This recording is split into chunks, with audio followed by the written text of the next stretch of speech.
So hello everyone. JCC Gurukul के सभी member वासियों की तरफ से आप सभी को जोहार अभिनंदन व्यक्त करते हैं। जैसा कि अभी आप लोग का खूंटी जिला में चौकीदार की भर्ती आई हुई है, इसके लिए सबसे पहले फॉर्म का अंतिम तिथि जो कि आप लोग का रखा गया है 29 जुलाई 2024। 29 जुलाई 2024 से आप इस फॉर्म को फिलअप कर सकते हैं। सबसे पहली बात, ये फॉर्म मिलेगा कहाँ? तो उसके लिए आप लोग को व्हाट्सएप ग्रुप ज्वाइन करना है, जिसका लिंक आप लोग को डिस्क्रिप्शन बॉक्स में मिल जाएगा व्हाट्सएप ग्रुप का। तो वहाँ से जा कर के आप लोग ग्रुप ज्वाइन कर लीजिएगा इस वीडियो को देखने से पहले या फिर इस वीडियो को देखने के बाद ज्वाइन हो जाइए। उसके बाद फिर इस वीडियो का देखना आप लोग प्रारंभ कीजिए। इसका पीडीएफ आप लोग को वहीं पे शेयर कर दिया जाएगा, वहाँ से प्रिंट आउट करवा करके आप इसके फॉर्म को भर सकते हैं। अब चलिए हम लोग यह जानते हैं कि फॉर्म आखिरकार भरना कैसे है। जैसा देख सकते हैं ये खूंटी जिला का आप लोग का फॉर्म है। सबसे पहले यहाँ पे आप लोग का एक पासपोर्ट साइज फ़ोटो चिपकाना है। कौन सा फ़ोटो? पासपोर्ट साइज फ़ोटो, जो कि आप लोग का रिसेंट का होना चाहिए। यहाँ पे भी देख सकते हैं आवेदन भरने की अंतिम तिथि रखी गई है 29 जुलाई 2024। इसका भी जिक्र कर दिया गया है। फ़ोटो चिपकाने के बाद यहाँ पे आप लोग का साइन कर देना है।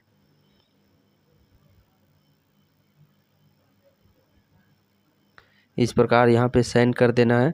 आधा सिग्नेचर फ़ोटो के बाहर, आधा फ़ोटो के ऊपर होना चाहिए। आगे सेक्शन में चलते हैं। जिला का नाम, गृह जिला का नाम यहाँ पे पूछा जा रहा है, तो बस यही खूंटी यहाँ पे लिख देना है गृह जिला के नाम। अंचल का नाम, अपना अंचल का नाम लिख देना है। बीट संख्या और ग्राम का नाम। बीट संख्या मिलेगा कहाँ? ये नोटिफिकेशन जो है ये आप देख पा रहे होंगे, ये देखिए बीट संख्या, ये सारे आप लोग के बीट संख्या। पहले बीट संख्या के अंतर्गत यहाँ पे आप लोग का गाँव का नाम दिया गया है, तो गाँव का नाम मैच कर लेना है किस बीट संख्या के अंतर्गत आप लोग का दिया हुआ है। बहुत सारे अभ्यर्थियों को यहाँ पे दिक्कत होती है बीट, चूँकि बहुत सारे अभ्यर्थियों का गांव का नाम यहाँ पे आप लोग को नहीं देखने को मिलेगा। अब जिनका गांव नहीं देखने को मिलेगा वो क्या करेंगे, तो वो सबसे पहले पता करेंगे कि उनका गांव किस गांव से अलग होके बना हुआ है। यदि वो पता चल जाता है कि इस गांव से अलग होके बना है, तो उसको देखिए कि किस बिट संख्या के अंतर्गत रखा गया है। उसी बिट संख्या को यहाँ पे आप लोग को भरना है और जिस गांव से अलग होके बना है उस गांव का नाम यहाँ पे देना है। यदि ये चीज़ नहीं पता चलता है तो दूसरा आप लोग को उपाय लगाना है, यानी कि दूसरे नंबर पे क्या चीज़ आप लोग को अपनाना है। पहला अपनाना है कि किस गांव से अलग हुआ, वो जानकारी हो जाता है। नहीं होता है तो सबसे नज़दीक में गांव देखना है। आपके गांव के सबसे नज़दीक में गांव देखना है जो कि वहाँ पे लिस्ट में दिया गया है, तो उसी का बिट संख्या यहाँ पे देना है और जो सबसे नज़दीक गांव है उस गांव का नाम यहाँ पे आप लोग को देना है। अभ्यर्थियों का नाम यहाँ पे सबसे पहले आप लोग का अपना हिंदी में नाम लिखना है। उसके बाद कैपिटल लेटर में ब्रैकेट में आप लोग यहाँ पे बड़े अक्षरों में स्पेलिंग बड़ा बड़ा अपना नाम लिखिएगा। उसके बाद पिता एवं पति का नाम, जो पिता का नाम लिखेंगे यहाँ पे नीचे टिक आउट कर दीजिएगा और यहाँ पे अपने पिताजी का नाम भी ठीक उसी प्रकार पहले हिंदी से लिखिएगा, फिर बड़ा अक्षर में कैपिटल से लिखिएगा। जन्म तिथि यहाँ पे आप लोग को अपना डेट ऑफ बर्थ लिखना है कि कितना में आप लोग का जन्म हुआ। और देखिए यहाँ पे 30 जून 2024 तक कितना साल हो रहा है, कितना महीना हो रहा है, कितना दिन हो रहा है, इसका जानकारी यहाँ पे देना है। ये कैसे निकालना है हम लोग को? तो ये जैसे कि मान लेते हैं 2024 दिया है, छठा महीना दिया है और 30 तारीख। मान लेते हैं किसी अभ्यर्थी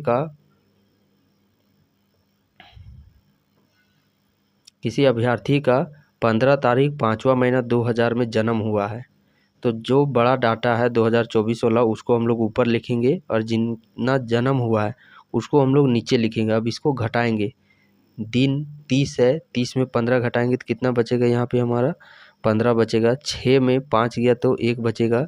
2024 में 2000 गया तो 24। अब देखिए इस अभ्यर्थी का कितना साल हो रहा है, तो 24 साल हो रहा है। महीना कितना हो रहा है? 1 महीना। दिन कितना हो रहा है? 15 दिन। इस प्रकार आप लोग को निकाल करके यहाँ पे लिख देना है। अब यहाँ पे देखिए आवेदक का जनजातीय एवं क्षेत्रीय भाषा, तो खूंटी जिला के अंतर्गत जो क्षेत्रीय जनजातीय भाषा है उस भाषा को यहाँ पे आप लोग को लिखना है। खूंटी जिला की यदि हम लोग बात करते हैं तो यहाँ पे आप लोग का नागपुरी यहाँ का क्षेत्रीय भाषा है, तो यहाँ पे आप लोग को नागपुरी भर देना है।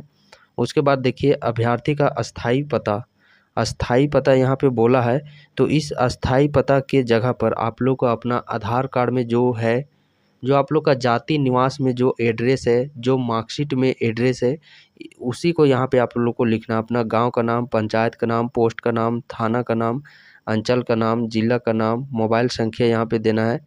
ईमेल आईडी है बना हुआ तो ईमेल आईडी दे दीजिए। उसके बाद देखिए यहाँ पे आप लोग का यहाँ पे पत्राचार का पता। पत्राचार का पता का मतलब होता है कि यहाँ पे आप लोग को पोस्ट ऑफिस का नाम मेंशन करना ज़रूरी है और साथ ही साथ पिन कोड भी देना अनिवार्य है। यानी कि कार्यालय की तरफ से आप लोग का कुछ भी कागजात, यदि एडमिट कार्ड ही सही मान लेते हैं, ज्वाइनिंग लेटर ही मान लेते हैं, तो वो पोस्ट के थ्रू भेजा जाता है। तो आप लोग को किस पोस्ट ऑफिस पर चाहिए वो सारे कागजात, तो उसका जिक्र यहाँ पे देना है। और पोस्ट ऑफिस में जो भी पत्र इधर उधर जो भी लेटर भेजे जाते हैं, सेंड किए जाते हैं, फॉरवर्ड किए जाते हैं, उसका मुख्य बेस होता है उसका पिन कोड। पिन कोड पर ही वो बेसिकली काम करता है। तो पिन कोड यहाँ पे ब्रैकेट में अंत में देना अनिवार्य है। सबसे पहले यहाँ पे लिखिएगा ग्राम जो भी आप लोग का है, फिर पोस्ट दीजिएगा, फिर थाना दीजिएगा, फिर जिला दीजिएगा, फिर ब्रैकेट में पिन कोड अंत में आप लोग लिख देना है। आवेदित पद का नाम, किस पद के लिए आप लोग भर रहे हैं फॉर्म, तो चौकीदार पद के लिए हम लोग फॉर्म भर रहे हैं, चौकीदार लिख देना है। शरीर पर 2 चिन्ह का निशान, 2 चिन्ह लिख देना है। यदि हिंदी से भरिएगा तो चेहरे पर कटे का निशान, चेहरे पर तिल का निशान। इंग्लिश से भरिएगा a mole on face, a cut sign on face. ये चीज़ आप लोग को लिख देना है। अगला पेज में आप लोग को देखिए यहाँ पे शैक्षणिक योग्यता देना है। शैक्षणिक तो ये वैकेंसी आप लोग का 10th लेवल पर है। कुछ दीजिए इंटर, ग्रेजुएशन, कुछ दीजिए चाहे नहीं, 10th का देना अनिवार्य है। किस बोर्ड से पास किए हैं, जैक रांची बोर्ड से पास किए हैं, तो जैक यहाँ पे लिख देना है। किस वर्ष आप लोगों ने पास किया, कोई मान लेते 2015 में पास किया, 2015 लिख देना है। जैसे जैक का 500 नंबर का रहता है, कोई विद्यार्थी के द्वारा 400 लाया गया, 400 भर देना है। प्रतिशत में कितना हो जाता है, तो 80%। इसी प्रकार यदि 12th पास है, 12th का दे दीजिए, ग्रेजुएशन पास है, ग्रेजुएशन दे दीजिए। अदर कोई चीज़ आप लोग के पास है, कंप्यूटर ये सब, तो वो चीज़ भी यहाँ पे आप लगा सकते हैं। लेकिन हाँ याद रहे, जैसे 12th का दे रहे हैं, ग्रेजुएशन का दे रहे हैं, तो इसका मार्कशीट का जेरोक्स भी आप लोग का देना अनिवार्य हो जाता है। अब ये नहीं कि यहाँ पे 12th ग्रेजुएशन भर दिए और उसका जेरोक्स कॉपी ही नहीं साथ में दिए, ऐसा भूल गलती नहीं करना है। इसका भी कॉपी आप लोग को साथ में देना पड़ेगा। अब देखिए महिला पुरुष यहाँ पे जो भी आप लोग का जेंडर होगा उसमें आप लोग को ऐसे टिक आउट कर देना है। उसके बाद देखिए यदि दिव्यांग PWD जो डिसएबिलिटी के अभ्यर्थी हैं उनके लिए भी यहाँ पे सीट रिजर्व किया गया है। तो आपका किस प्रकार का डिसएबिलिटी का सर्टिफिकेट बना हुआ है वहाँ पे आप लोग इस प्रकार टिक आउट कर दीजिएगा। जो इसका डिसेबिलिटी कैटेगरी में नहीं आते वो यहाँ पे डायरेक्ट क्रॉस साइन कर दीजिएगा। फिर अगले ऑप्शन की तरफ बढ़िएगा। देखिए यदि खिलाड़ी है, तो कोई खिलाड़ी है नेशनल इंटरनेशनल लेवल पर कोई खेल चुका है, उसको कुछ सर्टिफिकेट प्रमाण पत्र मिल चुके हैं, तो उसका जिक्र यहाँ पे आप लोग को कर देना है। संख्या दे देना है, तिथि देना है, उपलब्धि। यदि आप एथलीट है, फर्स्ट सेकेंड थर्ड, कोई ग्रुपिंग खेल हो गया जैसे क्रिकेट, फुटबॉल, जो भी आप लोग का हॉकी ये सब, तो उसका जानकारी दे सकती है। यहाँ पे देखिए आप लोग को किस कैटेगरी से आप लोग फॉर्म कर रहे हैं, अनारक्षित कैटेगरी से कि अनुसूचित जनजाति से कि अत्यंत आर्थिक रूप से कमज़ोर वर्ग से, किस रूप में आप किस जाति से आप फॉर्म भर रहे हो उसका जिक्र यहाँ पे आप लोग को भर देना है। आवासीय प्रमाण पत्र का संख्या, रेसिडेंशियल निवास प्रमाण पत्र जिसे हम लोग रेफरेंस नंबर के नाम से जानते हैं, JHRC/2024/ कुछ 4-5 नंबर रहता है, उसको यहाँ पे दे देना है। यहाँ पे निर्गत तिथि, इशू डेट दे देना है कि कब आप लोग का इशू डेट जारी किया गया आवासीय प्रमाण पत्र। यहाँ पे जाति प्रमाण, ठीक जाति का ही JHBC/2024 इस प्रकार का जो रेफरेंस नंबर होता है वो यहाँ पे भर देना है। ये हो गया निर्गत तिथि, कब इशू डेट किया गया है निर्गत तिथि, उसका डेट मेंशन कर देना है। अब देखिए परीक्षा शुल्क, पोस्टल ऑर्डर, बैंक ड्राफ्ट, यहाँ पे बैंक ड्राफ्ट का संख्या देना है और यहाँ पे आप लोग को दिनांक देना है। बैंक ड्राफ्ट बनाना कैसे है उसका भी आप लोग को जानकारी यहाँ पे दिया जाएगा। फिलहाल सभी ऑप्शन को हम लोग देख लेते हैं। कार्य अनुभव, जैसे जो अभ्यर्थी पहले से चौकीदार पद पर कार्यरत है तो उसका जिक्र यहाँ पे आप लोग को देना है। तो ये हो गया। उसके बाद फिर यहाँ पे देखिए तिथि, जब आप इस फॉर्म को जमा कीजिएगा, जमा कहाँ पे करना है, तो पोस्ट ऑफिस के माध्यम से इसे आप लोग को जमा करना है। तो यहाँ पे देख सकते हैं, यहाँ पे उस तिथि को दे देना है और यहाँ पे स्थान, यहाँ पे पोस्ट ऑफिस का स्थान लिख दीजिएगा। फिर यहाँ पे आप लोग को अपना हस्ताक्षर कर देना है, जैसा कि आप लोग फ़ोटो में किए हैं। तो ये हो गया आप लोग का कंप्लीट फॉर्म कि कैसे भरना है। सो अब ये आवेदन जो भी 2-3 पेज का है, इस फॉर्म को भरने के बाद इसके साथ साथ कौन सा डॉक्यूमेंट्स आप लोग को देना है, उसका चलिए अब हम लोग देखते हैं। और ये फॉर्म भरने के बाद आप लोग को वाइट सफ़ेद जो होता है एक लिफाफा आप लोग को ख़रीद लेना है, और उस लिफाफा के अंदर ये 2 पेज का आवेदन जो आप लोग भरे और इसके साथ जो अभी डॉक्यूमेंट्स बताया जाएगा, इन सभी के जेरोक्स, और जेरोक्स में भी आप लोग साइन कर दीजिएगा। सभी को एक ही लिफाफा में डाल करके आप लोग को भेजना है। वो फॉर्म भरने के बाद सबसे पहले आप लोग का 10th का एडमिट कार्ड और मार्कशीट, इन दोनों का जेरोक्स कराना है आप लोग को।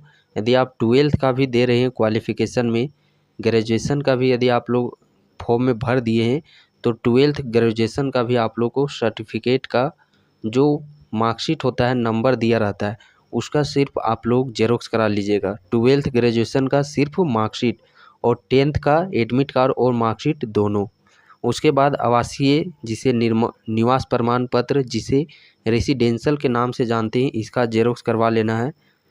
एक आधार कार्ड का जेरोक्स आप लोग को करवा लेना है। उसके बाद जाति प्रमाण पत्र का यहाँ पे आप लोग को जेरोक्स करवा लेना है। कास्ट सर्टिफिकेट, जैसे जिस कैटेगरी में सीट नहीं है, जैसे ओबीसी एससी का सीट नहीं है, तो वो जनरल कैटेगरी से फॉर्म भरेंगे, आरक्षित कैटेगरी से। तो जब आप आरक्षित से भरिएगा तो फिर आप लोग को कास्ट सर्टिफिकेट नहीं लगेगा। कार्य अनुभव, जैसे कि जो पहले से चौकीदार पद पर बहाल है या जिनके पास जो भी खिलाड़ी सर्टिफिकेट है, तो उसका भी जेरोक्स आप लोग को करवा लेना है। 2 को यहाँ पे फ़ोटो आप लोग को पासपोर्ट साइज लग रहा है, जो फॉर्म में आप लोग साटिएगा वैसा ही 2 को आप लोग को फ़ोटो देना है। एक तो आप लोग का फॉर्म में सटा हुआ रहेगा और 2 एक्स्ट्रा, यानी कि टोटल 3 फ़ोटो जाएंगे आप लोगों की। उसके बाद एक आप लोग का बैंक ड्राफ्ट का भी जेरोक्स आप लोग लगा दीजिएगा। सभी के जेरोक्स कराने के बाद आप लोग को जेरोक्स के नीचे आप लोग को अपना साइन कर देना है। स्व अभिप्रमाणित, वो चीज़ नोटिफिकेशन में लिखा गया है, अभी दिखाया जाएगा। और फ़ोटो के पीछे में जो वाइट बैकग्राउंड होता है, इसमें आप लोग को अपना नाम यहाँ पे दर्ज कर देना है। ये सब चीज़ हो जाने के बाद आप लोग को वाइट सफ़ेद लिफाफा लेना है। लिफाफा का मान लीजिए ये आप लोग का फॉर्मेट है, इसके अंदर का समझिए ये बाउंड्री है लिफाफा का। तो लिफाफा के बाउंड्री में इस प्रकार आप लोग को रहेगा। तो वहाँ पे क्या करना है, ऐसे रहेगा। तो बाएं तरफ नीचे आप लोग को ये सभी कुछ लिख देना है। विज्ञापन संख्या, आवेदित पद, बिट संख्या, अंचल, थाना, पोस्ट और पिन कोड। विज्ञापन संख्या क्या हो जाएगा, 01/2024, ये ऑलरेडी आप लोग का नोटिफिकेशन में मेंशन है। आवेदित पद यहाँ पे चौकीदार लिख देना है, किस पद पर आप लोग पद को आवेदन कर रहे हैं। चौकीदार पद के लिए अपना बिट संख्या लिख दीजिएगा, अंचल का नाम, थाना का नाम, पोस्ट का नाम और पिन कोड का नाम। और यहाँ पे दाहिना साइड ऊपर में जिस पता पर ये लिफाफा आप लोग को भेजना है, जहाँ फॉर्म जमा करना है, उसका एड्रेस यहाँ पे लिखना है। चलिए कौन सा एड्रेस लिखना है, नोटिफिकेशन के जरिए हम लोग जानते हैं। उसको देखने से पहले यहाँ पे आप एक बार देख पा रहे होंगे, ये इस प्रकार का आप लोग का डिमांड ड्राफ्ट बनता है। बैंक ड्राफ्ट, बैंक ड्राफ्ट यहाँ पे 6 डिजिट का नंबर दिया रहेगा और इसी नंबर को आप लोग को फॉर्म में भरना है। वहाँ पे दिया गया था ना, बैंक ड्राफ्ट नंबर संख्या दर्ज कीजिए। तो यहाँ पे 6 डिजिट का संख्या रहेगा, इसी को वहाँ पे दर्ज करना है। और किस डेट को ये बनाए हैं आप लोग डिमांड ड्राफ्ट, तो ये देखिए ये बैंक ड्राफ्ट को ही डिमांड ड्राफ्ट के नाम से जाना जाता है। तो ये बैंक ड्राफ्ट किस डेट को बना है, वो डेट ये आप लोग को यहाँ पे लिखा रहेगा, इसको आप लोग वहाँ पे दे देना है डेट को। और हाँ, याद रहे, बैंक ड्राफ्ट जब बनवाने जाइएगा, आप लोग एटीएम लेके बैंक जाइएगा, वहाँ पूछेगा किसके नाम से बनवाना है बैंक ड्राफ्ट, तो उस समय आप लोग को बोलना है उपायुक्त Khunti, deputy commissioner Khunti, deputy commissioner Khunti के नाम से कटवाना है। और कितना कटवाना है तो उसका कैटेगरी वाइज हम लोग देख लेते हैं। चलिए, थोड़ा सा पीडीएफ आप लोग को ब्लर दिख रहा होगा, चूँकि इसी प्रकार का PDF आप लोगों को ऑफिशियल साइट में ये अपलोड किया गया, इस कारण से ये थोड़ा ब्लर दिख रहा है। अब देखिए बैंक ड्राफ्ट का यदि हम लोग यहाँ पे बात करते हैं, देखिए जो जनरल कैटेगरी से भरेगा और जो OBC कैटेगरी से भरेगा, इनके लिए 200 सीट 200 रुपया का बैंक ड्राफ्ट बनवाना पड़ेगा। जो अनुसूचित जनजाति और जो अनुसूचित जाति से, इसके लिए यहाँ पे आप लोगों को 100 रुपया का, या तो आप इंडियन पोस्टल ऑर्डर, भारतीय पोस्टल ऑर्डर बनवा सकते हैं, या तो बैंक ड्राफ्ट आप लोग बनवा सकते हैं। और किसके नाम से बनवाना है, देखिए उपायुक्त खूंटी लिखा हुआ है, डिप्टी कमिश्नर खूंटी के नाम से ये चीज़ आप लोगों को बनवाना है। और परीक्षा तिथि जैसा आप देख पा रहे होंगे, ये आप लोग का स्थानीय समाचार पत्रों के माध्यम से आप लोगों तक ये बता दिया जाएगा।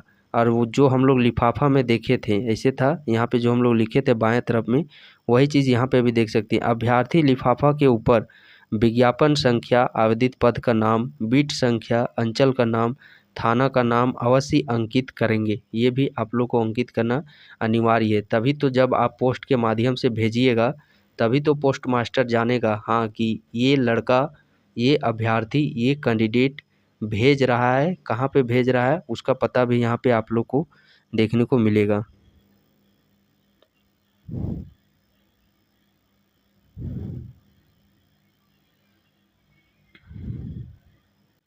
देखिए लिफाफा का ये फॉर्मेट हो गया। यहाँ पे आप लोग को अपना पता, विज्ञापन संख्या, बीट संख्या, आवेदित पद का नाम, ये चीज़ लिखना है यहाँ पे। और यहाँ पे लिखना है जहाँ पे आप लोग को भेजना है, कहाँ पे भेजना है उसका देखिए, उपायुक्त सह जिला दंडाधिकारी खूंटी, ये चीज़ पूरा आप लोग को लिखना है, यहाँ तक लिखना है, उपायुक्त सह जिला दंडाधिकारी खूंटी। उसके बाद समाहरणालय जिला सामान्य शाखा खूंटी, और ये पिन कोड आप लोग को दर्ज करना अनिवार्य है। यहाँ पे भी ये पिन कोड दर्ज करना अनिवार्य है, और यहाँ पे आप लोग को अपना जगह का पिन कोड दर्ज करना अनिवार्य है। यहाँ पे क्या चीज़ लिखिएगा, उपायुक्त सह जिला दंडाधिकारी खूंटी, उसके बाद फिर ये वाला छोड़ दीजिएगा, ये चीज़ नहीं लिखना है।